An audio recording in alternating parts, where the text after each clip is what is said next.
Hi, welcome to It's Like This podcast, your common sense mental and spiritual health talk show where we answer your questions and explore your world one episode at a time. This podcast might be for you if you want to be wiser, stronger, and more in tune human being. I am your host, Dr. Eugene Kim, a dual board certified psychiatrist and also a fellow human being, walking alongside you in this journey. So let's start walking. In this episode, we're going to be talking about the 3 most common misconceptions about psychiatry and psychiatrists, and probably answer some of your fears about seeing a psychiatrist. So when I'm in a social group and they find out that I'm a psychiatrist, a lot of people just freeze and ask, "Are you assessing me right now?" Or "Can you read my mind right now?" And the short answer is no. But it might look like we can read minds because we are trained to analyze how mind and emotions and behaviors are connected and how that is connected with our body. So a little bit about psychiatry training. After college, 4 years of college, we have 4 years of medical school. And this is where we get the most initial, superficial level of all the organ systems and how they all work together. And in the span of the 4 years in medical school, we choose something called specialty. So it could be a neurosurgery, it could be general surgery, it could be psychiatry, it could be pediatrics. So this is kind of like our training ground.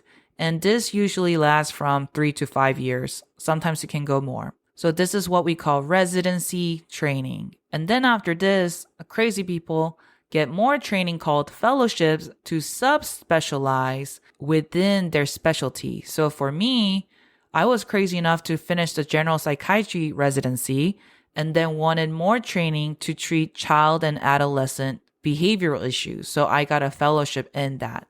So this fellowship lasts usually 1 to 2 years, but sometimes it can go more. So during this time of, 3 to 5 years of psychiatry training, we see numbers of patients in different cases, extremely rare cases, extremely common cases. And we talk about medications and other treatments, other emerging treatments.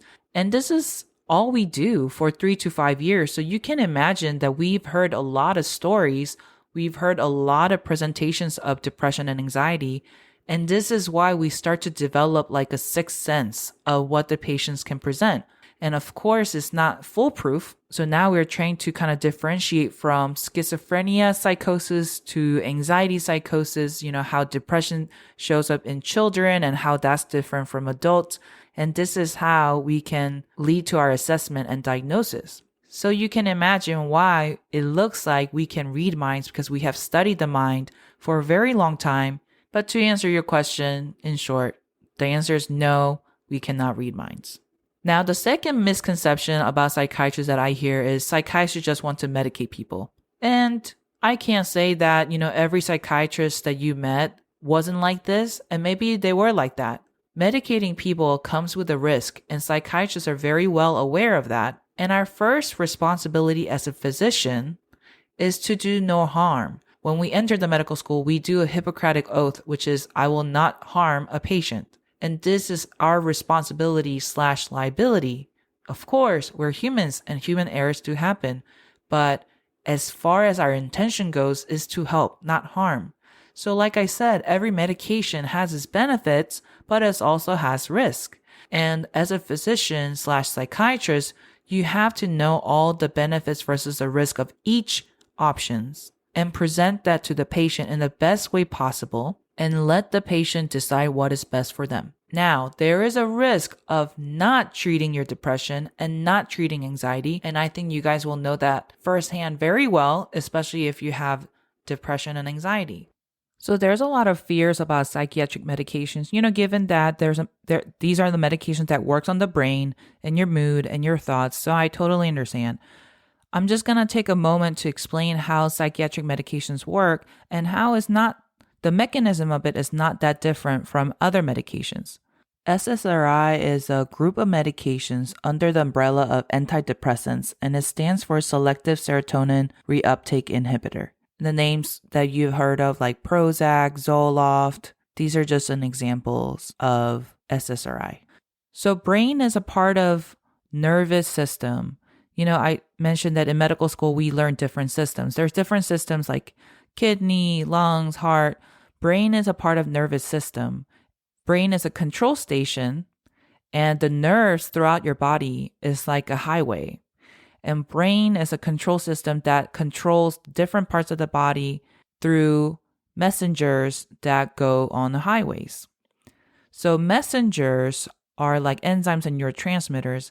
Messengers are like cars that are traveling to and from the brain to deliver messages and to gather messages to the control center. And serotonin is a one particular car, and I would like to think of serotonin as kind of like an entertainment business cars that provides entertainment and happiness and less anxiety. So more entertainment cars, more fun, and less depression and anxiety. More serotonin, less depression and anxiety. Just like there are things that makes these cars, there are things that breaks down these cars. So I'll call them as like towing trucks, okay? They're transporters or towing trucks that takes away extra cars that your body might not need. But the whole point of depression and anxiety is that you want more serotonin cars around. So what SSRI does is that it stops these towing trucks that tows the serotonin cars, so that less towing trucks, more serotonin cars on the road. And that's how SSRI works. And there are other medications, for different systems that work very much like this. Essentially, it increases or decreases number of cars that are on the highways. So one example is an ACE inhibitor for high blood pressure. ACE inhibitor is angiotensin converting enzyme inhibitor, also known as lisinopril, enalapril, eniprils. Okay? What ACE inhibitor does is it inhibits the angiotensin converting enzyme, which would have narrowed the blood vessels. So if you're inhibiting what narrows it, then it widens the blood vessel. So the mechanism of SSRI, selective serotonin reuptake inhibitor, is not that much different from ACE inhibitor. Now, some of you could be still saying, but SSRI can alter the mind and ACE inhibitor doesn't affect the brain or the mind. And I totally understand that concern. But I will also like to mention that there are other things that are mind altering that might seem harmless. So behavior such like having addiction, exercise, socializing, and meditation can be mind altering. And other substances, like other medications even for thyroid or steroids, can alter the mind. And also things like coffee, substance like alcohol or drugs, and also natural supplements can also alter the mind. So before you kind of rule out, psychiatric medications because it's mind altering, I'd like to just kind of pause and consider, because there are many other things that you're probably already doing that are mind altering as well. So the third most common misconception that I hear about psychiatry is that it is anti-God. So I'm going to be trying to explain something that is even more complex than the brain function. And this is just from my personal understanding, and it could change. So don't hold it against me if I rub you the wrong way. And a disclaimer here, my background is Christian faith. At one point in my life, I consider myself as an agnostic, so I'm going to try my best to make these concepts as universal as possible, but some of the content that I'll be discussing is from Christian background.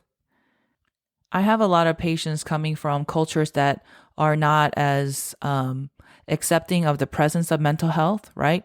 Or from religious background. And it's usually the parent figure who brings in their kid with behavioral issues or emotional issues. And I could already tell that the parent has preconceived notions that this is not mental health, this is just behavior. This is not mental health, this is just attention seeking.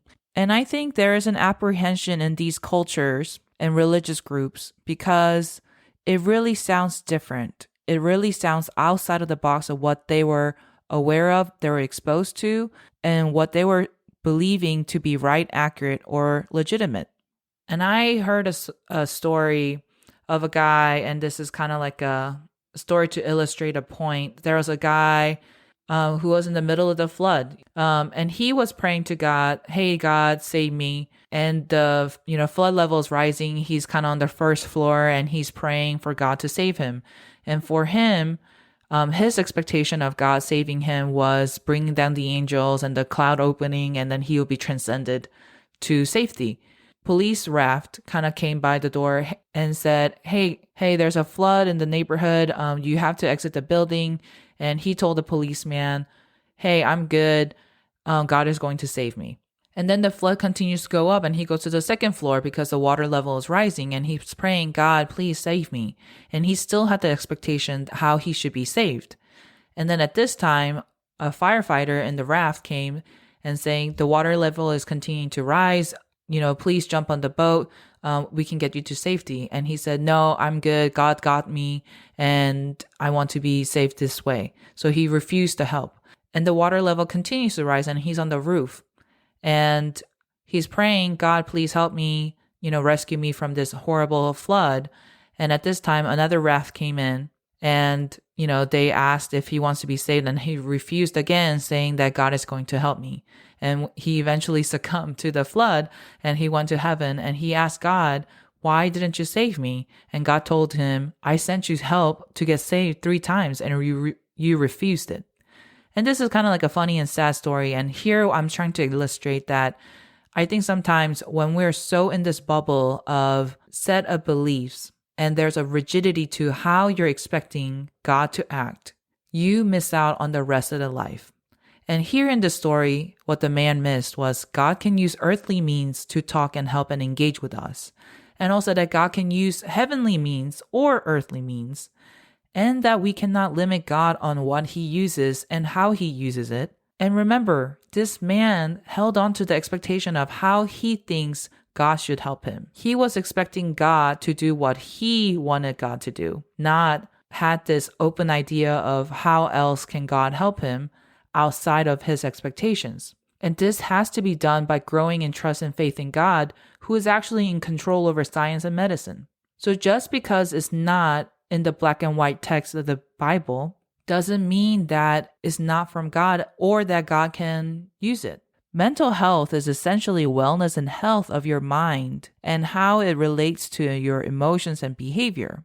And I hope that this podcast depicts that mental health concept wasn't created by the millennials and that the concept of mental health and even just mental health in general predates all forms of culture and religion. It was just part of your body's health. My heart of telling that message is ignoring mental health can not only hurt you, but those around you. And this is so key. It's just really, this whole podcast is out of love because I want everybody to love each other and understand each other in a whole new way. And I think that is the world that was designed to be, because the more that I study my faith and also more I study mental health, I see how similar it is. I see so much overlap between two worlds. And I just see God bigger than just division of politics and lingos and beliefs. I see God so much bigger than that. Now, while finding a psychiatrist with your similar religious value might be ideal, it's not always feasible. But what's the end goal of the appointment? The end goal of the appointment is the psychiatrist, with their knowledge, can assess the pattern and burden of your mental health issues and give you back awareness and control over your mind, emotion, and behavior so that you can have control over your future and that you can move on living the life more aligned with your values. So as long as that is accomplished, goal is met for the appointment. And know that just because you're working with a psychiatrist or admitting that you have mental health disorder doesn't mean anything on legitimacy of your faith. And also know this, that just because your psychiatrist prescribe you or assess you in a certain way doesn't mean that that's the truth and that you have to agree to follow it. Just like Hippocratic Oath, there's a pillar of values in medicine, and one of them is autonomy. Autonomy means that a patient has a right to choose what is good and what seems right in their care. Doctor's job is simply offer service and educate the patient. This is pros and cons of each treatment option and not treating option. So at the end of the day, don't feel rushed to make the decision. don't have to agree with the diagnosis or even the treatment option. And a good psychiatrist or physician should always 100% honor autonomy. So in summary, it's like this. Today, we answer questions like, do psychiatrists can read minds? No, we cannot read minds. Do psychiatrists love medicating people? No, we don't love medicating people. And psychiatry medications are not the only mind-altering substance out there. And the mechanism of it is very similar to other medications like blood pressure medications. And the last point that I wanted to make was, just because culturally or religiously you're not exposed to understanding mental health doesn't mean that it doesn't exist. And that mental health is not just this modern concept, it is actually just health of your mind. And I got to explain the heart of creating this podcast because I wanted to explain mental health in a way that is so understandable and universal to different parties. And I just hope to bridge the gap with this podcast. So thank you so much for listening. In the next episode, I'm going to be going back to cognitive behavioral therapy concepts. And have you ever thought that your mind is playing trick on you and you're just getting more anxious and more depressed? So these are little tricks called cognitive distortions, and I'm going to be going in depth to explain why you might think that your mind is playing trick on you. So you have to come back to the next episode. I look forward to talking to you again, and have a great day.